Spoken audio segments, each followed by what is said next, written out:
성취된 하나님의 말씀 보도록 하겠습니다. 우리 두 군데를 좀 보길 원합니다. 나와 있는 거는 창세기 47장 7절부터 10절까지 말씀입니다. 창세기 47장 7절부터 10절 말씀 먼저 보도록 하겠습니다. 구약 성경 창세기 47장 1절부터 10절까지 말씀입니다. 제가 가지고 있는 성경으로는 구약 성경 75페이지에 있습니다. 우리 7절부터 10절까지 말씀 함께 보도록 하겠습니다. 시작. 요셉이 자기 아버지 야곱을 인도하여 바로 앞에 서게 하니 야곱이 바로에게 축복하매 바로가 야곱에게 묻되 내 나이가 얼마냐? 야곱이 바로에게 아뢰되 내 나그네 길이 세월이 130년이니이다. 내가 나이가 얼마 못되니 우리 조상의 나그네 길에 연조에 미치지 못하나 험악한 세월을 보내었나이다 하고 야곱이 바로에게 축복하고 그 앞에서 나오니라. 아멘. 우리 야고보서 1장 말씀도 함께 보길 원합니다. 야고보서 1장 우리 14절부터 15절까지 말씀 보도록 하겠습니다. 야고보서 1장 14절부터 15절 말씀 제가 가지고 있는 성경으로는 신약성경 371페이지에 있습니다. 1장 14절부터 15절까지 말씀 함께 봅니다. 시작. 오직 각 사람이 시험을 받는 것은 자기 욕심에 끌려 미혹됨이니 욕심이 잉태한즉 죄를 낳고 죄가 장성한즉 사망을 낳으니라. 아멘. 오늘 말씀의 제목은 우리에게 이렇게 질문이 되어지길 원합니다. 그리스도는 모든 문제 해결자, 또 그리스도는 나를 구원케 하시는 참된 구원자라는 비밀을 우리가 고백하고 우리가 그리스도를 우리의 주인으로 영접하게 되어졌습니다. 그래서 이제 우리의 시민권은 땅에 있는 것이 아니라 하늘에 있는 우리의 시민권으로 살아가게 되어집니다. 그러면 우리가 생각했을 때 이제 하나님의 자녀가 됐기 때문에 좀 이제 고난이나 좀 염려와 그런 것들이 없어야 되는데 왜 우리의 생각과는 다르게 마치 하나님이 우리에게 그런 염려와 그 고난을 허락하셨을까요? 우리에게는 왜 그리스도를 고백하는 그 삶 가운데서 많은 문제들이 실제로 일어날까요? 이 부분을 가지고 우리가 해답이 되지 않으면 결국 우리는 흔들리게 되어지고 또 그 흔들림 가운데서 사단은요 자신의 그런 견고한 진을 만들어서 우리의 생각을 하나님께 집중하지 못하고 하나님의 뜻을 구하도록 하는 것이 아니라 세상의 방법과 또 내가 아는 그 지식을 우상시하게 되어지는 그 네피림 시대 가운데 우리를 사용하게 될 것입니다. 그래서 우리가 해야 될 것은 우리가 아까 읽진 않았지만 야고보서 1장 16절의 말씀인가요? 거기 보면은 그러므로 형제들아 사랑하는 형제들아 속지 말라라고 합니다. 결국 속게 되어지면요 이 사실을 알지 못하고 결국 하나님을 떠나게 된다는 것이죠. 우리의 받은 구원이 변하진 않지만 성경에서는요 실제로 이 구원을 받고도요 많은 사람들이 떠나는 것을 봅니다. 특히나 디모데후서에서 보면요 대만은 세상을 사랑하여서 세상으로 갔다 라고 이야기를 하지 않습니까? 그렇게 믿었던 사람들이 왜 떠나느냐? 이 고난에 대한 그런 확증을 하지 못하고 이 고난을 견딜 수 있는 그 결론을 내지 못했기 때문에 그런 것이죠. 우리 집사님들, 우리 모든 성도분들 우리에게 맡겨주신 그것 속에서는 우리의 이름이 있습니다. 또 우리 한국에서는 특히나 그냥 그 두 단어가 이제 뜻이 있다기보다도 그것이 한자로 돼 있거나 아니면 한글로 돼 있으면서 그 약어로 이렇게 쓰이기 때문에 그 안에 이제 깊은 뜻이 이렇게 남겨져 있죠. 그래서 신유선 지사님 제가 성함을 이렇게 계속 하는데 그 뜻이 궁금하긴 하더라고요. 한자에서 이렇게 뜻이 좀 궁금한데 어떤 뜻인지 혹시 아시나요? 일자 뜻은 잘하죠. 어쨌든 이제 그런 뜻이 차갑고 예쁘다. 좀 이렇게 도도하면서 이쁜 약간 그런 느낌인 것 같습니다. 이제 또 돌림자가 또 있기도 하고 그러기도 하겠지만 결국 이런 얘기를 왜 하냐면 우리에게 다 이렇게 이름이 있듯이 이제 구원을 받고 난 뒤에 그 이름이 바뀌지는 않지만 그 뜻이 해석이 바뀌잖아요. 이게 사람들 앞에서 그런 아프고 이쁘다라고 하는 그것이요. 이제 하나님 앞에 정말 선하고 이쁘고 또 그 안에서 제가 이제 좀 갑자기 좀 생각을 하자면 그 라오디게아 교회에서 이렇게 했던 것처럼 차갑거나 뜨겁거나 하라고 하잖아요. 미지근하게 하면은 다 토해버릴 것이다. 그래서 하나님 앞에 뜨겁던지 하나님 앞에 차갑던지 우리가 커피를 마실 때 미지근하게 마시지 않지 않습니까? 그 차가운 그것도 필요가 있기 때문에 하나님 앞에서 그런 그 필요함 속에서 이제 아름다운 좀 이쁜 그 모습을 가질 자로 이제 이름이 변경됐다라고 저는 봅니다. 그래서 어떤 저희가 이렇게 전문성을 가지고 있으신 그 서예를 하시는 분이 이제 그 랩런트들을 모아서 이렇게 팀 사역 같은 걸 하시는데 어떻게 하시냐면 아이들의 한자를 다 알아오라고 하더라고요. 알아오라고 해서 이제 이런 뜻이다. 근데 이제 부모님이 믿으신 분들과 안 믿으신 분들은 이제 뜻이 조금 차이가 있잖아요. 근데 그것을 가지고요. 한자를 잘 아시고 하다 보니까 이걸요. 복음적으로 요즘에 아브라함에서 아브라함으로 하나님께서 이름을 바꿔주시고 또 야곱에서 이스라엘로 이렇게 이름을 바꿔주셨던 것처럼 이제 그 뜻을요. 이렇게 명확히 너는 이제 하나님의 자녀다. 하나님 보시기에 너는 이전의 삶은 이랬지만 앞으로의 삶은 이렇게 하나님이 인도하실 것이다. 이렇게 되어지니까 아이들이요. 하나의 정체성을 딱 붙잡고 살아간다는 것이죠.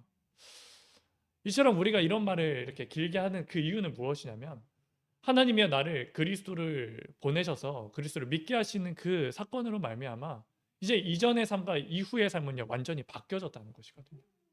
세상에서 이쁨을 받는 존재가 아니라 이제 하나님 앞에 꼭 필요한 존재, 사랑을 받는 존재로 바꿔주신 것처럼 우리의 삶 또한 이러한 것들이 여정이 시작되어집니다. 그래서 성경에서는 이름을 바꾸는 경우가 너무나도 많이 있습니다. BC와 AD가 분명히 존재합니다. 실제로 우리가 잘 아는 바울의 이름도 바뀐 것이라고 우리가 알고 있지 않습니까? 바울의 전 이름이 무엇이었죠? 사울이었습니다. 사울은 이제 히브리어로 이렇게 되어지는 것인데 그 중에서 히브리어의 그 뜻이 무엇이냐?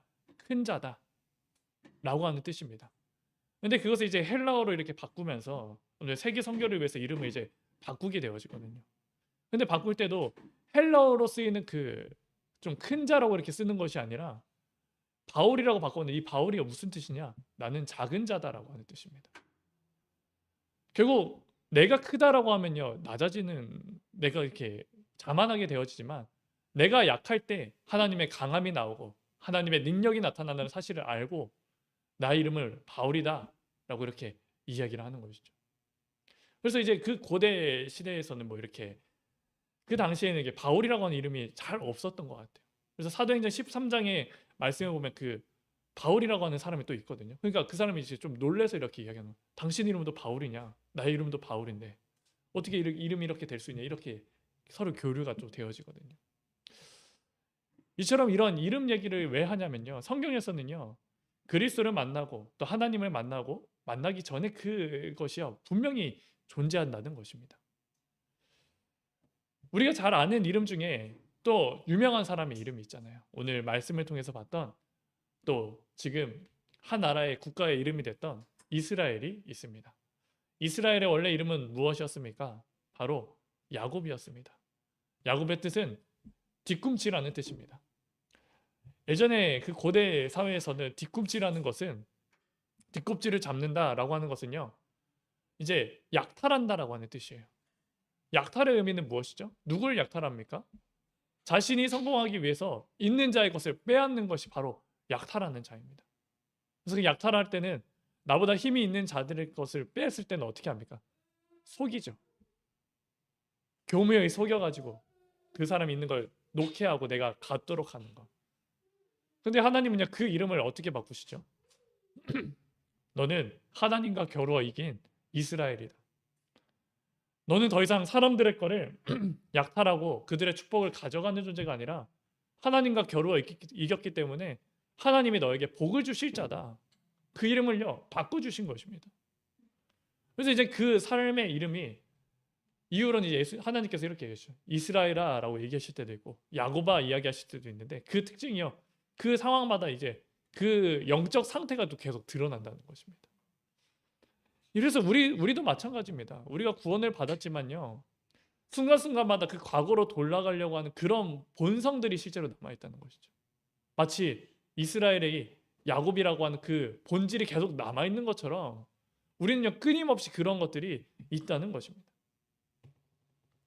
그래서요, 우리가 오늘 이 47장 이 말씀 봤을 때 이제 그 야곱이요, 이스라엘이라고 불리는 그 야곱이요, 바로 왕에게 서는 시간입니다. 근데 그래서 무엇을 합니까? 바로 손을 얹고 그 바로 왕에게, 그 당시 어마어마한 제국이었던 그 애굽 왕에게요, 손을 얹고 안수하여 축복하는 기도를 합니다. 그러니까 바로가 좀 이렇게 좀 놀라긴 했죠. 내가 요셉의 아버지라는 건, 나에게 꼭 필요한 그 요셉이 아버지긴 하지만 좀 당황스럽지 않겠습니까? 그러니까 이 사람이 이제 바로 왕이 얘기합니다. 너 나이가 몇이냐? 라고 얘기하니까 내 나이가 130살이지만 뭐 이렇게 하면 쭉쭉 얘기하면서 나중에 뭐라 하냐면, 나그네의 길의 연주에는 내가 우리 조상의 나그네의 길 연주에 들어가지는 못했지만, 미치진 못했지만 험악한 세월을 보냈다 라고 이렇게 이야기합니다. 이 말은 무엇이죠? 야곱이 걸어가는 그 모든 길 가운데 이스라엘이라고 하는 그 이름도 얻었지만요, 실제로 그 길 또한 축복된 여정이만 이렇게 쭉 이어진 것이 아니라 험악한 세월을요, 실제로 겪어왔다라고 이야기를 하는 것입니다. 우리 삶 또한도 마찬가지입니다. 하나님께서는 우리를 친히 우리를 자녀 삼아 주시고 우리의 이름을 정말 하나님이 만드신 나를 붙잡게 하셔서 이제 새로운 소명과 사명을 우리에게 허락하셨습니다. 하지만 그 언약을 붙잡고 걸어가는 우리에게 어떤 길이 있냐면, 이 험악한 세월이 실제로 많이 남아있다는 것이죠. 근데요, 이 험악한 세월이 하나님이 우리를 단순히 연단하시기 위해서만 주신 것이 아니라 우리가 놓지 못하는 것, 우리에게 여전히 잘못된 기준이 있는 것을 놓도록 하기 위해서 그 일을 허락했다는 사실을 우리는 잊지 않으셔야 됩니다. 야곱이, 이스라엘이 왜 이러한 험악한 험악한 세월을 보냈다고 얘기를 했을까요? 형 에서를 만나기 전에는요, 하나님께 온전히 기도하고 그거에 대한 응답을 받았습니다. 근데 그 이후로 어떻게 되죠? 이제 그 문제가 해결되어졌어요. 그러면 우리가 그 사실을 알고 늘 기념하고 생각하면서 하나님께 예배하고 하나님께 온전히 해야 되겠지만, 그랬을까요? 우리의 삶이 그렇게 쉽지가 않다는 것이죠. 그래서 어떻게 하냐면, 야곱이 형을 피해서 이제 도망갔을 때 베델에 머문 적이 있잖아요. 거기서 무엇을 합니까? 꿈을 꿨는데 사닥다리에서 천사가 오르락 내리락 하면서 하나님의 그 보좌의 영광을 보지 않았습니까? 그때 야곱이 이렇게 고백합니다. 하나님께서 나를 다시 삼촌이 있었던 그 라반의 집에서 나를 오게 하실 때는 이곳에서 내가 하나님께 10의 예물을 드리고 하나님께 온전히 예배 드리겠습니다. 이렇게 고백을 했거든요. 근데 그 문제가 해결되어지고 나서 어떻게 되냐면, 바로 베델로 가야 되잖아요. 그 사실이 확실히 믿어지면. 근데 간 것이 아니라 좀 괜찮아 보이는 곳에 가게 되어지는 것입니다. 이름은 바뀌었지만 여전히 내 안에 남아있는 그 잘못된, 우리말로 하면 그런 망대가 남아있기 때문에요, 이것을 쉽사리 버리지를 못하는 것이죠. 근데 그럼 하나님은 우리를 그냥 그대로 두십니까? 우리를 온전케 하시는 거 하나님의 목표고, 우리가 정말 성령 인도를 받는 것이 하나님의 목표이실 텐데, 거기서 이제 나올 수 있도록 문제를 허락하시는 것이 아닙니까? 이름은 바뀌었지만 여전히 야곱의 그런 속성이 남아있기 때문에요, 계속 그 험악한 세월을 지날 수밖에 없는 것이죠. 그래서 베델로 가지 않으니까 34절에 어떤 일을 하나님이 허락하십니까? 야곱에게 한 딸이 있었는데 그 딸이요, 이렇게 나쁜 일을 겪게 되어지고, 그로 인해서요, 그의 형제였던 레이와 시므온이요, 하나님 앞에 큰 범죄를 하게 되어지는 일을 범하게 되어집니다. 그로 인해서 하나님이 그 가운데서 야곱은 뭐라 합니까? 그 가운데서 이 디나가 잘못된 일을 당했을 때 영적인 주도권을 가지고요, 이거 이렇게 해야 하면 안 된다, 여기에서 이게 분명히 제시를 해야 되는데 그렇지도 못하고 있는 상황이잖아요. 오히려 그 형제들이 올 때까지 잠잠이 있습니다. 잠잠이. 근데 그 와중에 자신의 형제가 욕보였다는데 누가 버티겠어요? 그럼 그거 가지고요.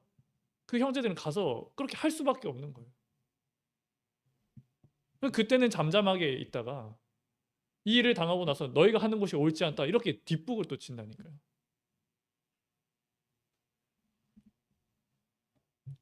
그래서 그 일로 말미암아 하나님이 야곱에게 말씀하셨어요. 이스라엘아, 너는 여기를 떠나고 베델로 가서 나에게 예배를 드려라. 야곱이 처음 약속했던 그 언약을요 다시 한번 상기시키시고 그것을 할 수 있도록 걸어가게 하시는 겁니다. 너가 지금 이 땅이 좋아 보이느냐? 좀 강한 자랑 좀 교류하니까 그게 좋아 보이느냐? 너 나와 약속한 거 있지 않냐? 너가 이스라엘이라고 하는 그 이름 받았는데 그럼 어떻게 돼야 되는 것이냐? 그래서 떠나라. 안 떠나면 어떻죠? 문제를 계속 주신다는 것이죠. 그래서 이제 베델로 머물고 이렇게 살아가게 되어집니다. 하지만 이런 가중에서도 야곱이 또 하나 놓지 못했던 것이 무엇이었을까요? 야곱의 아내는 총 4명이었습니다. 그 4명 중에 가장 사랑했던 아내는 바로 요셉의 어머니였던 라헬을 사랑하였습니다. 그래서 다른 형제들보다 그 요셉을 사랑하였고 또 그 라헬이요 실제로 이제 마지막 둘째 아들을 낳다가요 죽게 되었잖아요. 그러니까 그 베냐민과 요셉을요 누구보다도 귀하게 여겼던 것이죠.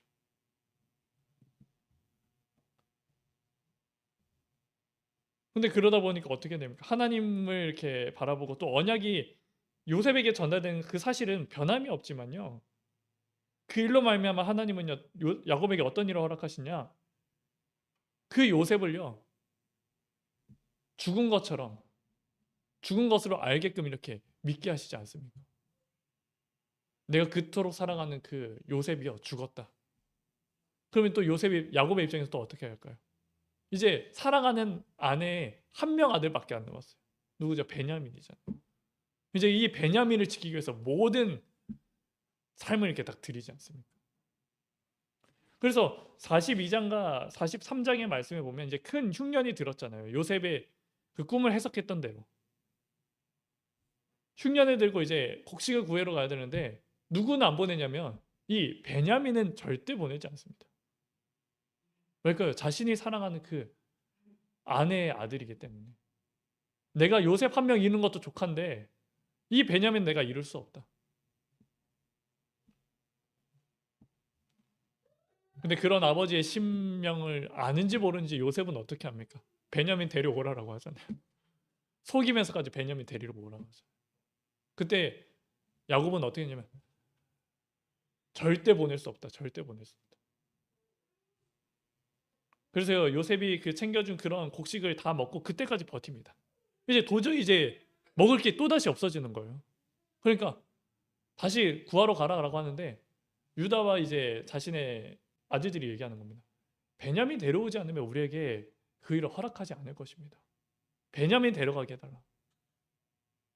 결국 야곱이요 이렇게 막 참다 이렇게 버티다 이렇게 보내거든요. 내가 선조들의 그런 연주에는 미치지 못하나 험악한 세월을 보낸다이다. 왜 바로 앞에서 그렇게 담대하게 안수를 할 수 있었을까요? 하나님이요 그 정말 야곱을 이스라엘답게 계속해서 하는 그 연단의 과정이 있었다는 것이죠. 근데 이 과정이요 하나님이요 단순히 야곱을 미워했기 때문에 그런 것이었습니까? 아닙니다. 그가 여전히 가지고 있는 그런 잘못된 망대, 잘못된 기준을요 놓지 않으니까요 이 일을 허락하셨다는 것이죠.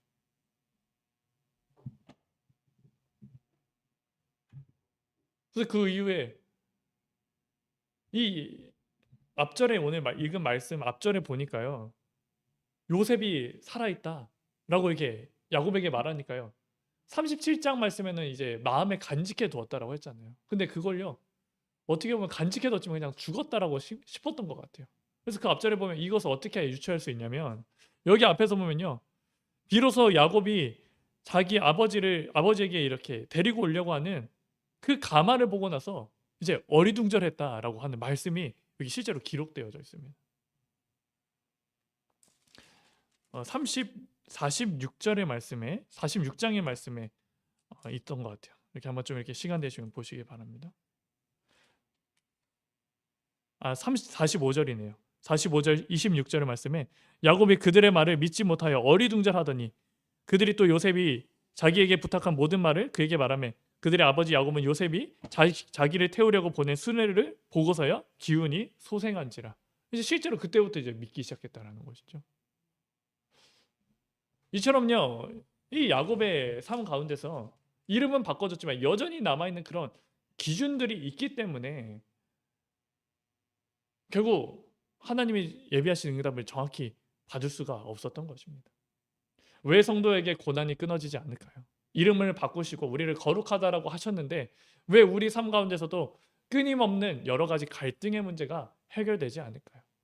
우리가 그 문제에 집중하다 보면요, 해결을 할 수가 없습니다. 이 사람 마음에 내가 혹시 속상하게 한 게 없는지, 내가 이 사람에게 잘못한 게 있어서 그런 건 아니지, 그런 식으로 접근하면 우리는 끝이 없습니다. 우리의 관점은 어떻게 돼야 됩니까? 왜 이 일을 하나님께서 허락하셨는가? 나의 이름을 거룩하게 하시고 나를 하나님의 자녀로 이제 온전히 나를 주관하신다라고 하셨는데, 구속하셨는데 왜 나에게 이 문제를 하나님께서 왜 허락하셨는가? 오늘 이 요셉의 그 야곱의 삶을 통해서 점검하시길 바랍니다. 그리고 또 야고보서 1장 오늘 읽었던 15절과 16절 말씀을 통해서도 우리가 확인하시기 바랍니다. 하나님의 시험을 주시는 이유는 우리가 가지고 있는 그런 죄 때문에, 우리가 여전히 가지고 있는 그런 잘못된 기준 때문에 하나님이 그 일을 허락하셨다는 사실입니다. 그래서 뭘까요? 내가 하나님의 부름을 받았지만 여전히 내가 여태까지 가지고 있는 것을 놓지 못하고 있는 겁니다. 이것을 놓지 못하니까 어떻게 되죠? 하나님이 나를 새롭게 만드신, 하나님이 만드신 나를요, 온전히 붙잡을 수가 없는 거예요. 그 괴리감이 계속해서 싸우는 것이 아닙니까?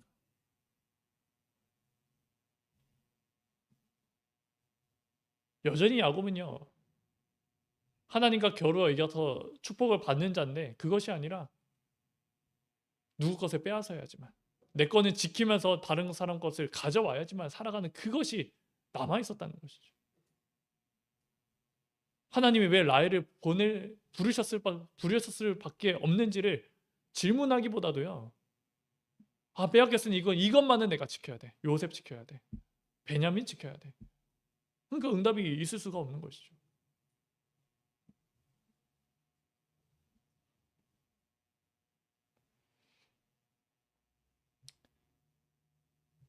야곱이 이렇게 고백한 뒤에 나오는 문제가 한 가지는 더 있긴 합니다. 근데 그것까지 이야기하면 너무 좀 길어지고요. 결국 무엇이냐면 이런 험악한 세월을 왜 지내냐?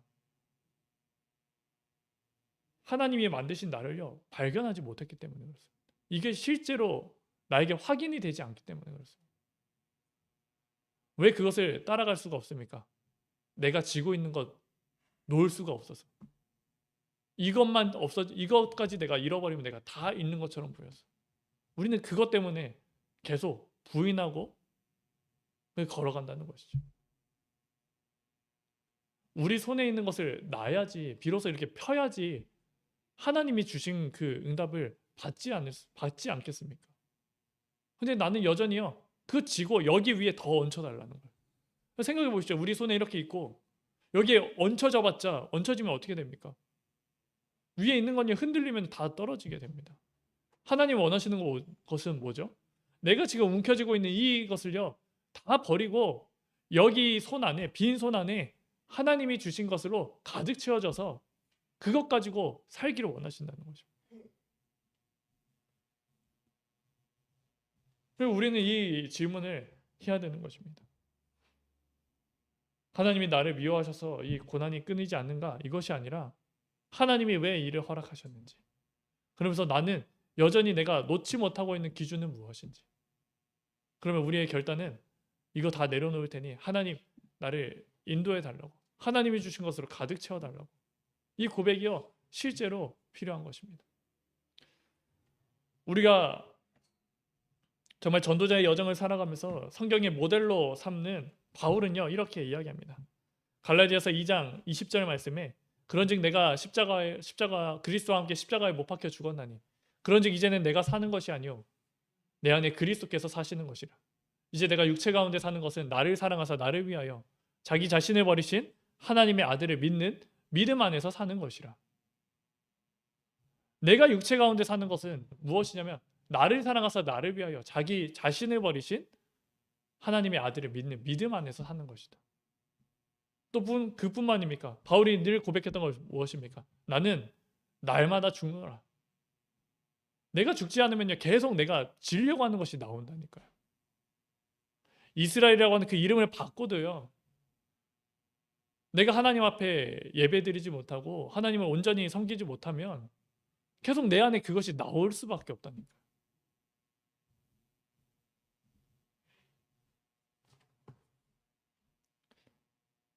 우리의 고난을 끊을 수 있는 방법은 하나님과의 방향을 맞추는 것밖에 없다는 사실을 믿으시기 바라겠습니다. 놓지 않으면 않을 만큼 더 견디기 힘들 것입니다. 하지만 그것을 하나님께 맡기고 하나님께 드리고 이제는 하나님의 인도를 기다리게 되어진다면 하나님은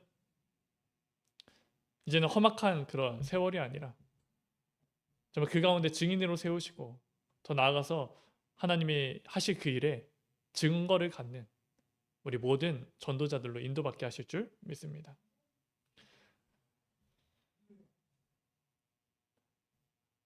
그래서 우리에게 이 고난이 만약에 고난이 실제로요 뭐 고난까지는 아니더라도 많은 근심의 문제들이요 많이 이렇게 왔잖아요. 사실 교회 성도분들을 두고 합심하여서 기도하고 시간 될 때마다 이렇게 기도하는데 이게 좀 좋아지면은 좋겠지만 그때 너무 기가 막히게 우리의 기도 제목이 너무 막 터지지 않습니까? 사실은 그 가운데서 우리가 정말 그 일을 두고 우리가 기도하면서도 집중해야 될 것은 왜 하나님이 왜 일을 허락하셨을까? 하나님이 이 일을 왜 이렇게 우리에게 주셨을까? 이제 그것을 하다 보면요 하나님이 우리에게 이러한 축복을 또 주실 줄 믿습니다.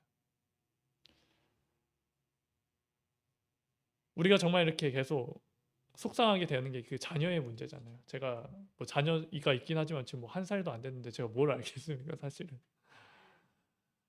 근데 그 자녀들이 이렇게 참 뜻대로 안 되잖아요, 사실. 근데 한 가지 확실한 것은 하나님께서 이게 좀 보면은 그 아브라함을 부르시고 이삭을 부르시고 야곱을 부르셨을 때 뭐라 하냐면 아브라함의 하나님, 이삭의 하나님, 야곱의 하나님이라 하거든요. 근데 그렇게 하는 이유가 무엇입니까? 그 부모에게 전달받은 그 언약을 가지고 그 부모가 믿었던 그 믿음대로 살아가는 것이 아니라 실제로 그 부모로부터 전달받은 그 하나님과의 그 관계가요 완전히 형성되어졌다는 것이고요. 아브라함의 하나님, 이삭의 하나님, 야곱의 하나님.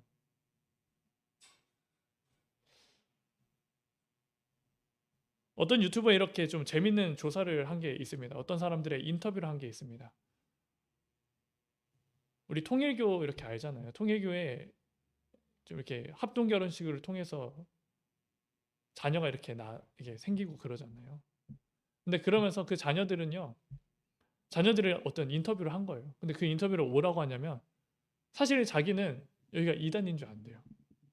근데요 뭐라고 하냐면 엄마 아빠가 상처받을까 봐 있는 동안에는 같이 이렇게 믿는다는 것이죠. 그래서 나중에 좀 이렇게 독립하게 되어지고 하면은 이제 그때는 이제 자기가 갈 길을 가겠다. 이렇게 이야기를 하는 거예요. 이게 무슨 말이냐면 그냥 뭐 당연히 이단에 영이 안 씌었으면 그런 것을 받지 않겠다라고 하는 것도 이렇게 있겠지만 사실은요 대부분의 그런 신앙하는 그런 것들이요 우리가요 그 그리스도가 나의 그리스도가 되지 않으면요 이 수준으로 갈 수밖에 없다니까요. 결국은 우리가 기도하고 있는 그 자녀들이 저도 희율에 들고 계속 기도하는 게 뭐냐면 제가 믿는 그 그리스도를 가지고 부모를 위해서 믿는 것이 아니라 정말 그 인격적인 그 만남 그 문제 가운데서도 하나님께 기도하고 예수님께 기도했을 때 친히 만나주시는 그 응답을 두고 기도한다. 이것이 되지 않으면 결국 어떻게 되냐면 그냥 잘 드리는 것처럼 보여질 수가 있다는 것이죠. 제가 어제 청신에 이렇게 성윤이랑 같이 갔을 때 이 특강을 하시러 오신 분이 있었습니다. 그분이 저는 참 이렇게 안산에 계셨을 때 있으셨던 분이거든요. 이번에 새청수에서도 이렇게 강의를 하시고 하셨다는데 제가 그분에게 이렇게 가회를 배웠거든요. 강의를 그 교회 가서 배우고 이제 그거를 이제 받은 이렇게 사례를 드리면 이제 그거를 이제 아버지 목사님께 이렇게 전달하시고 이렇게 하셨거든요. 그래서 저는 그때는 엄청 이렇게 믿음이 있으시다 이렇게 많이 생각을 했어요. 근데 이번에 가서 이야기하실 때 뭐라고 이렇게 렘넌트들에게 이야기하시냐면 자신이 그때는 이렇게 뭐 잘하는 것처럼 이렇게 보였지만 사실은 우울증과 그런 많은 고민들이 실제로 있었다고 하더라고요. 근데 그런 게 있다가 어떠한 만남이 되어지고 정말 그 기도 속에서 내가 나만 피해자가 아니라 우리 부모님도 피해자고 내가 정말 여기서 하나님 왜 이것을 허락하셨을까? 이 질문 속에서 이제 완전히 이제 다른 방향으로 이제 가게 되셨다는 것이죠. 그래서 지금은요 또 어떤 한 부천에 있는 교회를 섬기면서 이제 막 이렇게 정말 이렇게 충성된 자로서 이렇게 사역을 하고 계시더라고요. 저는 그 모습을 보면서 우리가 정말 그렇게 후대들을 위해서 기도할 때 무엇을 두고 기도하냐면 단순히 예배만 잘 드리고 그 정도 수준이 아니라 실제로요 우리가 기도하고 있는 그 영혼들이요 정말 예수가 그리스도 사실이 실제로 믿어지고 그것이 나에게 체험이 되어지고 그 사실이요 확인이 되어지는 것이 우선이겠구나.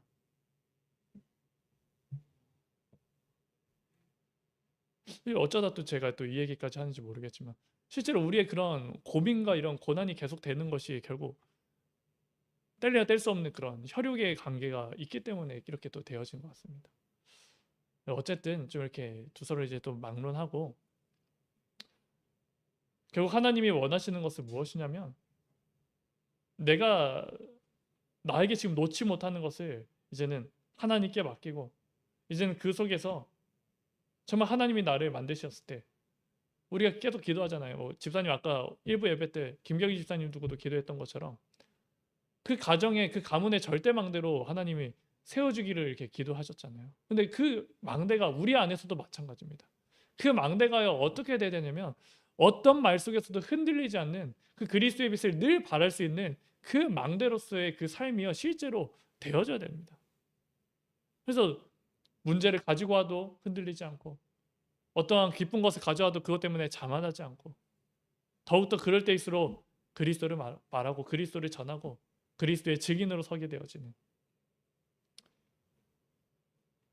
이제 그것이 하나님이 원하시는 것이 아니겠습니까?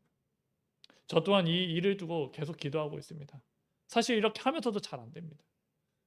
근데 어쨌든 살아가는 모든 삶 동안에 정말 이 일을 두고 우리가 또 온전히 쓰임 받기를 원하고 또 이 일에 동참하시고 또 계속 연단의 과정을 걸어가시고 또 힘들다면 서로가 서로에게 기도의 배경이 되어서 그 일을 능히 이기는 우리 세우신 교회 온 성도분들 되시기를 이 시간 주님의 이름으로 축복하고 기도드립니다.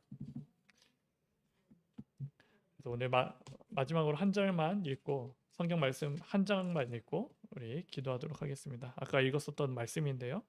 야고보서 1장 14절부터 15절 말씀 16절까지 말씀 함께 봅니다.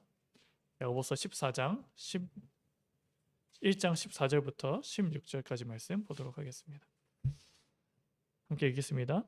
오직 각 사람이 시험을 받는 것은 자기 욕심에 끌려 미혹됨이니 욕심이 잉태한즉 죄를 낳고 죄가 장성한즉 사망을 낳았느니라. 내 사랑하는 형제들아 속지 말라. 속지 않으시는 한 주간 되시기를 바랍니다. 우리 시간 오늘 받은 말씀 붙잡고 함께 합심하여서 기도하도록 하겠습니다.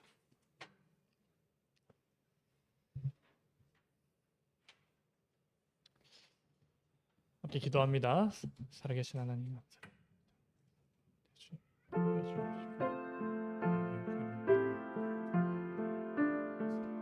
주님 앞에서 이제는 우리의 이름 거룩히 여기게 하시고 이제는 세상 앞에서의 내 이름이 아니라 하나님이 부르신 자의 목적으로서의 이름이 바뀌어지시는 것처럼 이제는 하나님의 그 예배하신 그 길을 온전히 걸어가길 원합니다. 주님이 구속하신 그 은혜가 우리에게 충만히 임하길 원합니다. 정말 주님 그러기 위해서 우리가 걸어가는 그 모든 과정이 여전히 내가 놓지 못하는 것들이 있어서 정말 사단에게 속는 것들이 있어서 정말 그 많은 문제들이 그 시험들이 우리에게 닥치게 되는 것을 정말 이 시간 고백을 드립니다. 야곱이 놓지 못한 많은 기준들이 있기 때문에 정말 그 험악한 세월을 지나갈 수밖에 없고 더 나아가서 정말 후대들에게 또 잘못된 그런 기준들을 또 했던 것처럼 정말 주님의 우리가 깨어서 주님 앞에 기도하게 하시고 늘 그리스도 앞에서 늘 함께 죽게 하여 주옵시고 정말 이제는 내가 날마다 그 죽는 가운데 그리스도의 강함과 그리스도의 참된 능력이 우리 안에서 나올 수 있도록 주님이 걸어가게 하여 주시기를 원합니다.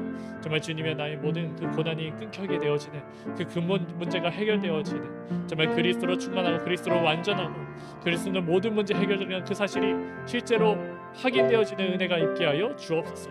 그래서 정말 날마다 교만하는 것이 아니라 문제가 해결된 그 교만하는 것이 아니라 더욱더 하나님 앞에 쓰임받게 하여 주옵시고 더욱더 주님께 오로지 기도하게 하여 주옵시고 주님 원하시는 그 뜻을 분별하고 정말 주님의 일을 두고 새로운 사명을 가지고 살아갈 수 있도록 주님이 인도하여 주옵소서.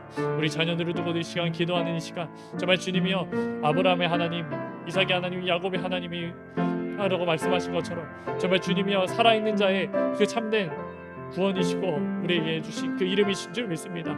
정말 우리의 믿음이 이제 후대들에게 온전히 전달되게 하여 주옵시고 이제 그들이 정말 하나님을 의지하고 신뢰하고 정말 하나님 이름 앞에 부르짖는 온 후대들이 될 수 있도록 우리 자녀들이 될 수 있도록 주님께서 역사하여 주옵소서. 그 이를 방해는 모든 흑암의 것을 무너지게 하여 주옵시고 나 안에 모든 잘못된 기준들이 내려놔지게 하여 주옵소서. 지금까지 주님의 싸움에 즐겁게 살아계시는 주옵소서.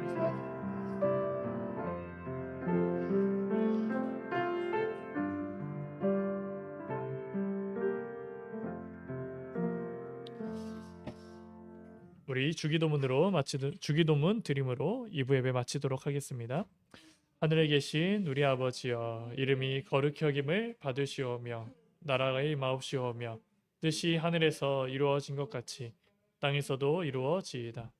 오늘날 우리에게 일용할 양식을 주옵시고 우리가 우리에게 죄 지은 자를 사하여 준 것 같이 우리의 죄를 사하여 주옵시고 우리를 시험에 들게 하지 마옵시고 다만 악에서 구하옵소서. 대개의 나라와 권세와 영광이 아버지께 영원히 있사옵나이다. 아멘.